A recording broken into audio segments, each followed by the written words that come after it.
Chapter 2, The Manure and Snake Hole Incidents. Easter was always a special time of day for my family, I remember. We would all gather together in the kitchen of our small home and color eggs the night before. We'd color and mark them with some kind of special paraffin marker Mom had recently purchased from Mr. Baker's store, especially for the blessed occasion. That was ours and almost everyone else's routine that lived up our valley. I can still see in my mind's eye, and just as plain as if it were yesterday, the eggs I colored, even after all these many long gone years. They were half red and half blue, with the inscription Donnie scribbled awkwardly on the side in my awful childlike scrawling. And I'd also never forget the smell of the cider vinegar that permeated our tiny kitchen either. Actually, our whole house. Mom used the vinegar to make the eggs tougher to break during the annual Easter egg hunt we would each have out in the yard. Each Easter morning, we'd get up early with Mom and Dad and search the yard from top to bottom, even as far down to the edge of the shallow creek that ran directly in front of our house. Dad, it always seemed to me, but maybe I'm wrong here, I don't know, but he loved to hide the eggs in the steepest part of the hill directly in front of the house, his favorite hiding place. He did this because he liked to watch us kids run up and down the hill as fast as we could go, then slip and slide and roll all the way back down again to the bottom. He was also very good at giving helpful hints as to where the eggs were hidden each year, especially was to our baby sister Diana Kay. Much more so to her than to me and my oldest sister Elaine. Elaine and I didn't care much about that though, because Diana was just a baby, and we always found enough for ourselves anyway. At this time of year, all of us kids got a new set of clothes, no matter what kind of financial pinch or fix. That term was more than commonly used by everyone back then. Our parents were in at the time, and they were pinched alike like everyone else living in our part of the world was, I can tell you that. But we kids never even knew about it, or even felt it, thanks to both of them. Our parents were very loving and protective of us to a fault, thank God. Elaine, my oldest sister, and Diana, the baby, might get a new dress each if they were lucky. Maybe even a pair of new shoes with silver or gold buckles to latch them with. I thought they both looked very pretty in their new Easter outfits, I did, but no way was I going to tell them that. It was a boy-girl thing, you know. Me, I would usually get a new horizontally striped shirt to wear. Shirts which to this day I cannot stand. Give me a plain shirt anywhere, anytime, and I'm happy. Sometimes back then I would also get a new pair of pants and some shoes, though rarely both at the same time. But one year when I was about 6 years old, I hit the mother lode in the clothing department. That year I received the entire enchilada. I got a whole new suit. Got the pants, the shirt, the shoes, two of them at the same time. And socks. I got the whole ball of wax. Nothing could be better than that. And best of all that year, we were going to Grandma's house for the second Easter egg hunt of the day. Sugar rush, here I come. On the way down to Grandma's house that year, we passed the Easter egg hunting field along the highway. I tried very hard to see where some of the eggs were being hidden as we passed by, but my dad was driving too darn fast, and all I could see was a colorful blur through the window and a bunch of wind-blown adults' heads bouncing around in a big old cow pasture. First thing right off we did when we got to Granny's house was to go to church and hear the Lord's word. And from there, they packed us all up into a small blue bus-looking contraption with the words Church of the Nazarene printed in a multitude of hippie-looking colors and big bold letters on the side. That psychedelic-looking contrivance hauled us off to the Easter egg hunting field. When we finally reached our destination, which seemed to take forever because all of us kids were heavily chocolate deprived by now because of the long-winded church service, we were separated like sheep. How apropos that was, this being Easter Sunday and all, into our appropriate age groups. I quickly checked out the competition in my age group and found them to be seriously lacking, I did. Mostly because they were girls. And what 6-year-old boy worthy of his salt, as the preacher just preached on that Sunday morning at church, couldn't outrun a girl. I knew I could anyway. Outrun a girl, that is.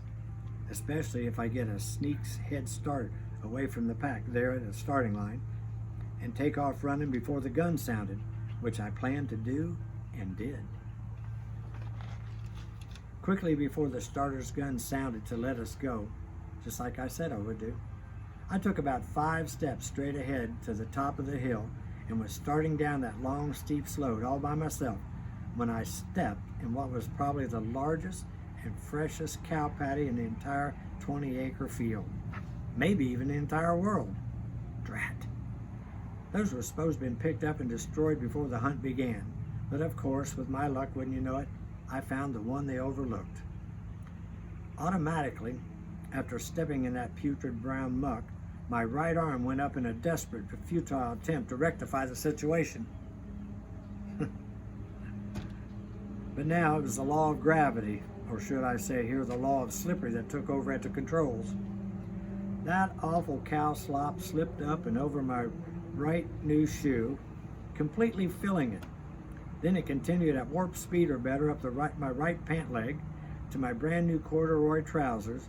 From there it traveled up the sleeve of my new imitation mahogany blazer jacket, that one I'm wearing right there, and out into the snow white cuff of my brand new white shirt, lastly filling the gaps in between all of my fingers on my right hand. The only thing good that happened to me that day in the Easter hunting field, where to this day I'm still ashamed to say I cheated, was that this horrific incident only happened to my right side. I was fresh as a daisy on my left, which was the side the mayor of the city insisted I turn my little body to in his car as he drove me back to my grandmother's house and hurriedly dropped me off with some sort of scant explanation as to what had happened to me.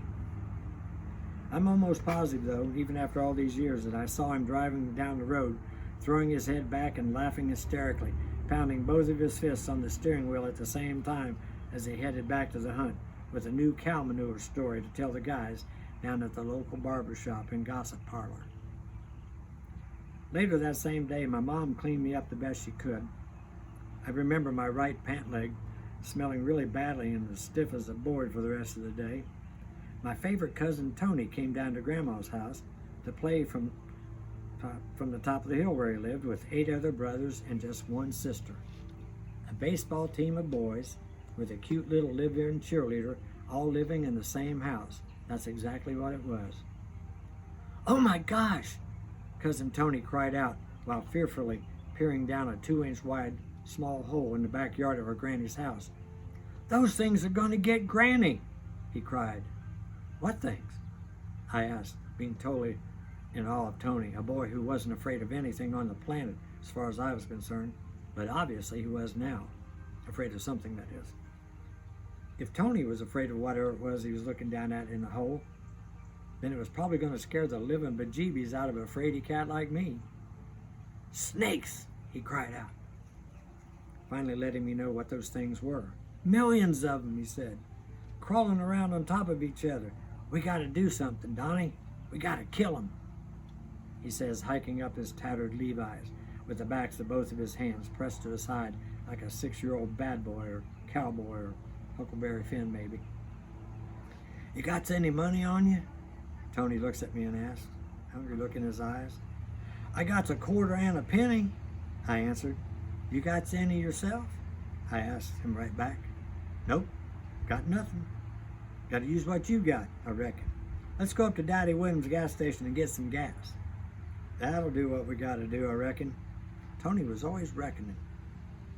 So off we went, just the 2 of us, 2 6-year-old little boys, to the service station up the street, where I bought with my quarter a dime's worth of ethyl. That was a grade of gasoline back then.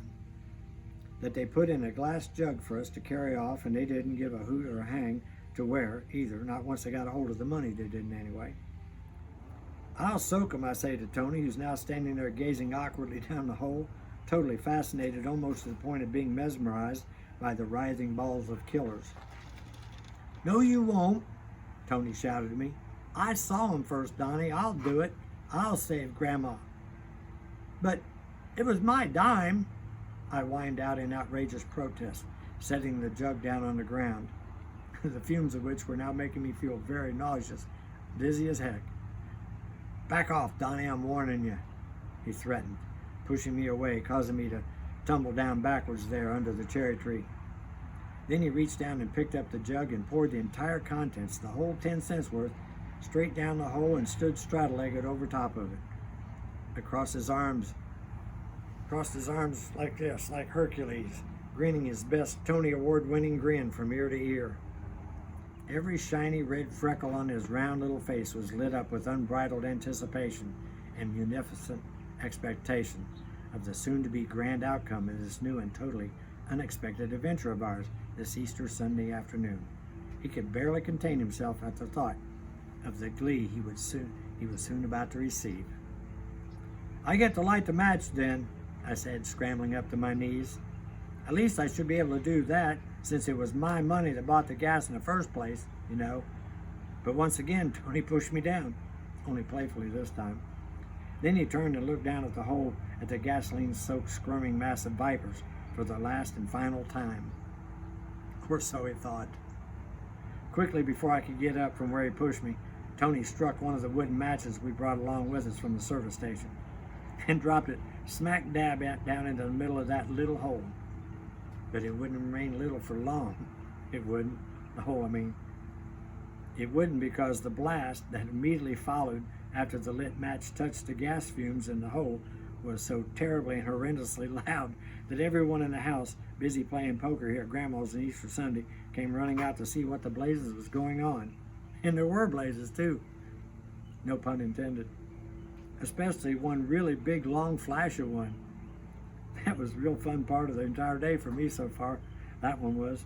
Straight up. Glowing reddish orange it was, and went. Pretty color. Tony was standing there now, exactly right where he was just moments before, still bent over the hole in the same position before the explosion. But now you should have seen him. It was both scary and hilarious at the same time. His eyebrows, both of them, were totally burned off, and every reddish brown hair on his entire round little face, at least the ones from my superb vantage point, lying there flat on the ground where he pushed me, still seemed to be smoldering profusely, although I must admit, quite a bit less violently than it were just a few seconds before. There were great gobs of red snake meat and runny red blood and guts hanging from both of Tony's earlobes and nose now, and the place where his eyebrows used to be.